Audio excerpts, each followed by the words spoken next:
Hello दोस्तों, आप देख रहे हो Jolly the death story Sunil Kumar के साथ। दोस्तों, आज हम आपके सामने एक ऐसी घटना लेकर आए हैं जिसे सुनकर आपके रोंगटे खड़े हो जाएंगे। लेकिन उससे पहले अगर आपने हमारे चैनल को सब्सक्राइब नहीं किया है तो सब्सक्राइब कर लें, साथ ही साथ बेल आइकन भी दबा दें ताकि हमारे वीडियो की नोटिफिकेशन आपको जल्द मिले।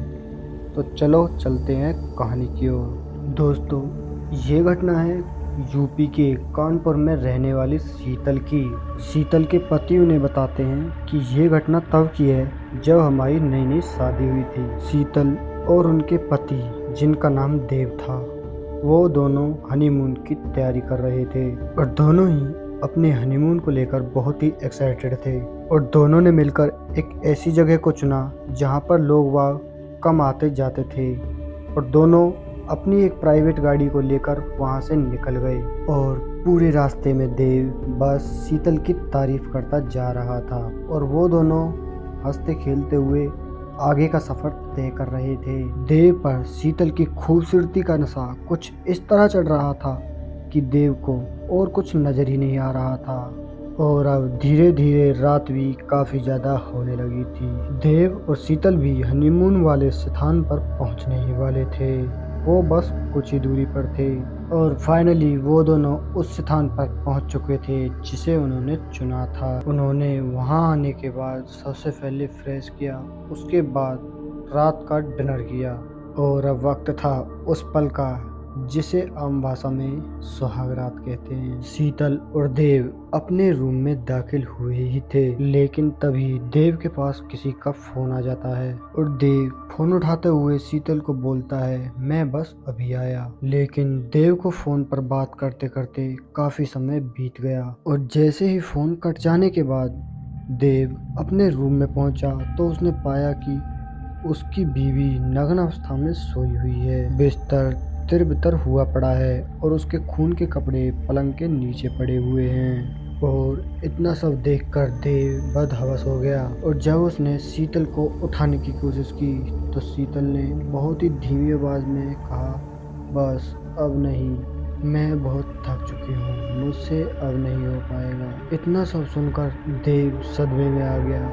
उसने शीतल से इस बारे में बहुत बार बात भी की, लेकिन शीतल को होश ही नहीं था। आखिरकार सुबह भी हो चुकी थी, लेकिन देव रात भर सोया ही नहीं था और सुबह के साथ झुनझुन की भी आंख खुल गई और उसने सबसे पहले अपने फोन को देखा। तुरंत उसकी नजर देव पर पड़ी, जो कि बहुत ही गुस्से में एक जगह पर बैठा हुआ था। देव को गुस्से में बैठा देख शीतल बोली, क्या जान, अभी भी रात की बातों को लेकर बैठे हुए हो? आखिर मैं करते हुए क्या?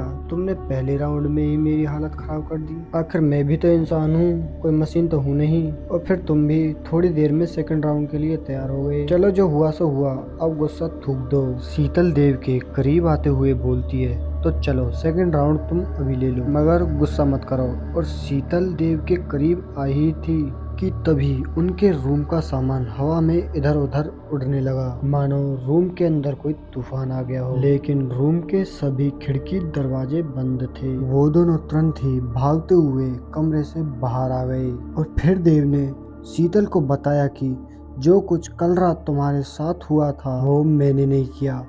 जब तुम कमरे के अंदर थी, मैं उस टाइम फोन पर बाहर बातें कर रहा था। और देव की बात सुनकर शीतल को बिल्कुल भी भरोसा नहीं हो पा रहा था कि मेरे साथ ऐसा भी हुआ है। और देव समझ चुका था कि मामला बहुत ही गंभीर है, उसे जल्द ही कुछ करना होगा वरना कुछ भी हो सकता है। और देव तुरंत ही वहीं के एक तांत्रिक से मिला, जिसने बताया कि शीतल पर एक जिन्न का साया है, क्योंकि अब उस जिन्न ने शीतल के साथ संबंध बना लिया है। अब वो जिन्न तुम्हें किसी भी हालत में शीतल के साथ नहीं रहने देगा। और तभी देव ने तांत्रिक से पूछा, क्या इस जिन्न से शीतल को छुड़ाने के लिए कोई उपाय नहीं है? जहाँ पर तांत्रिक बोले, मुझे एक दिन का वक्त दो, मैं कुछ करता हूँ, लेकिन इस बीच तुम अपनी वाइफ से दूर ही रहना, वरना तुम्हारी जान को भी खतरा हो सकता है। और इतना सुनकर वो दोनों वहां से चले जाते हैं। और जब देव वापस रिजोर्ट लौटता है तो उसने अपनी बीवी को फिर से नग्न अवस्था में देखा। और जब शीतल की नजर देव पर पड़ी तो शीतल बोली, क्या बात है, तुम इतने हैरान क्यों हो रहे हो? फिर से ये तो नहीं कहना चाहते कि अब ये सब भी तुमने नहीं किया? और देव अपना सर पकड़कर वहीं एक कोने में बैठ गया और रोने लगा।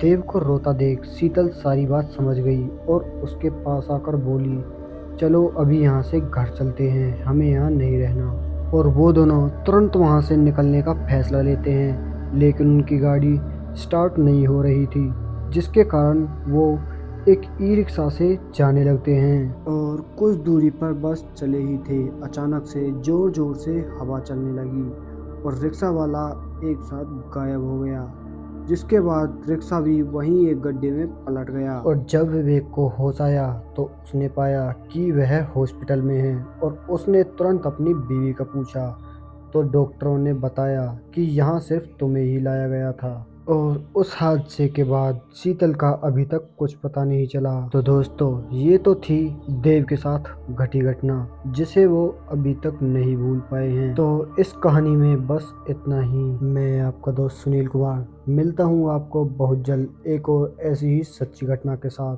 तब तक के लिए बाय एंड टेक केयर।